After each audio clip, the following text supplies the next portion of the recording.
Alright, listen up, buttercups. You want to know the real tea on why most people stay broke while pretending to be rich? It's not a secret, it's just financial literacy, which apparently is a lost art. Today, we're ripping off the Band-Aid and talking about the OG financial battle, cash flowing assets versus flexing liabilities. And spoiler alert, one makes you rich, the other makes you look rich while you slowly sink into a pit of despair. Before we dive into the receipts, hit that subscribe button, ring the notification bell, and get ready to have your financial world rocked, because this ain't your grandma's advice. This is the no BS, Gen Z guide to actually getting your money right.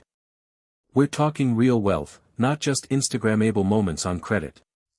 Hashtag Section 1, the lure of the liability, why you're broke but look rich. Let's be real, society has brainwashed us into thinking wealth means driving a new luxury car, rocking designer everything, and vacationing in Bali every other month. And guess what? Most of that wealth, you see, it's leverage. It's debt. It's a liability, babes, and it's actively draining your bank account while giving you precisely zero return. A liability is anything that takes money out of your pocket. Think about it. That brand new Tesla you just financed. Gorgeous, sure. Status symbol. Absolutely. But is it making you money? Nah. It's depreciating the second you drive it off the lot, costing you insurance, maintenance, charging, and a hefty monthly payment. That's not an asset, that's a very expensive, very shiny hole in your pocket. And it's not just cars. Let's talk about the McMansion. You buy this huge house, because that's what rich people do, right? But then you're hit with property taxes, HOA fees, insane utility bills, maintenance, landscaping, and a mortgage payment that feels like a second job. Your primary residence, while it can appreciate over time, isn't generating cash flow unless you're renting out rooms. For most, it's a giant, beautiful, cash-sucking liability, especially when you overextend. Then there's the lifestyle creep. The designer bags, the $8 lattes every day, the spontaneous weekend trips paid for on credit cards you can barely afford to pay off. These aren't investments. They're dopamine hits. They're temporary highs that leave you with buyer's remorse and a dwindling net worth. You're flexing for the gram, but your bank account is giving sad trombone. The real kicker here is the opportunity cost.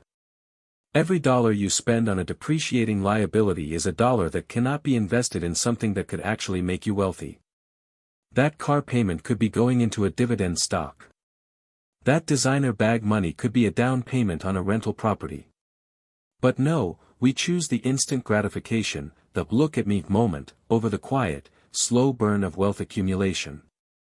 And that, my friends, is why the rich get richer, and the look rich stay exactly where they are, or worse.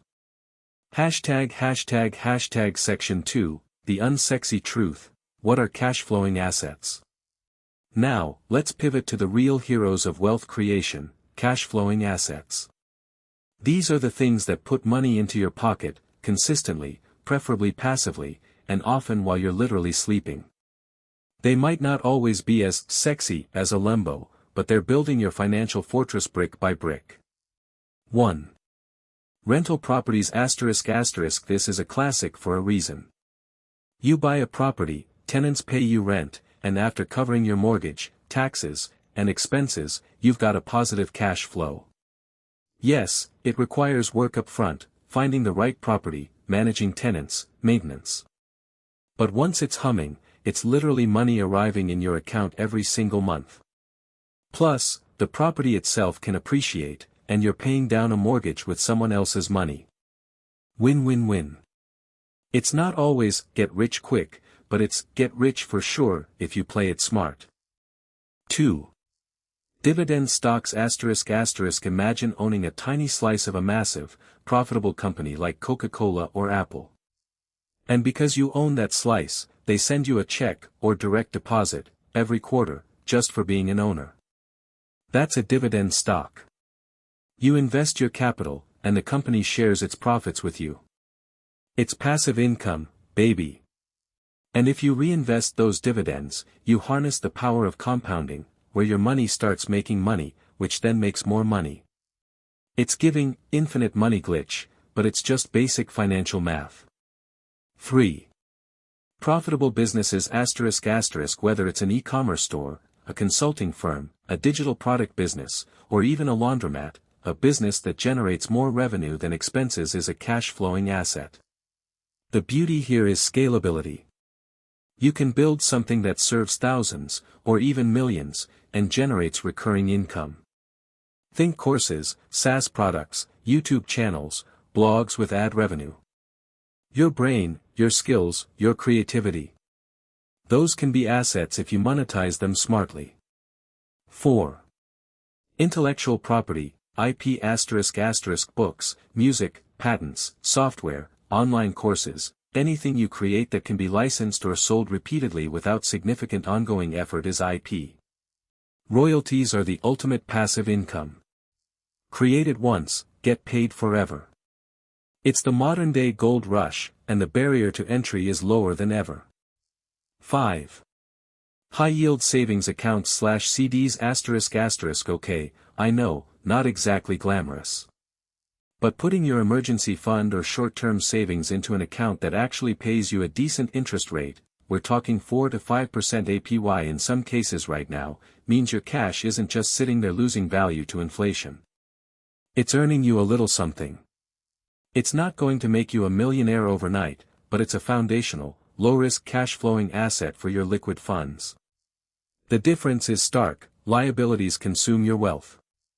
Assets create it. Assets give you financial optionality. They reduce your reliance on a single paycheck. They buy you freedom. They buy you time. And ultimately, that's what true wealth is all about, not the stuff, but the freedom the stuff doesn't give you. Section 3, the mindset shift, why we choose the flex over the freedom. So, if it's so obvious, why are so many people stuck in the liability trap? It boils down to a few core human flaws and societal pressures, no cap. 1. Instant gratification ***. We live in a world of, buy now, pay later. Literally. Amazon Prime, Klarna, Afterpay, they're designed to give you what you want, when you want it, without the pain of paying for it all up front. Our brains are wired for immediate reward, and a new car gives you that rush now. The long-term gain of a dividend portfolio? That's boring, that's delayed. It doesn't hit the same, even though it hits harder later. 2. Social media pressure and keeping up with the Joneses ***. The curated lives on Instagram, TikTok, and YouTube create an illusion of universal affluence. Everyone's on a yacht, everyone has a designer bag, everyone's living their best life. This FOMO, fear of missing out, drives us to emulate what we see, even if it means going into debt. We forget that those influencers are often either paid to feature those items, or they're in debt up to their eyeballs too. It's a performance, not a reality, for most. The Joneses are probably broke, trying to keep up with your fake flex. 3. Lack of financial education ***. Let's be real, schools don't teach this stuff. Our parents often didn't either, because they weren't taught. So we're left to figure it out ourselves, often through trial and error, which usually means making expensive mistakes. Most people genuinely don't understand the power of compound interest or the insidious nature of depreciating assets. They just see a shiny object and want it. 4. The fake it till you make it trap ***. This is a dangerous one in finance. The idea that if you look successful, success will follow. Sometimes it works in careers, but almost never in personal finance. Faking wealth with liabilities just digs you into a deeper hole. True wealth is built from the inside out, through diligent asset accumulation, not through outward displays of borrowed status. Shifting this mindset means embracing delayed gratification. It means understanding that true wealth is quiet.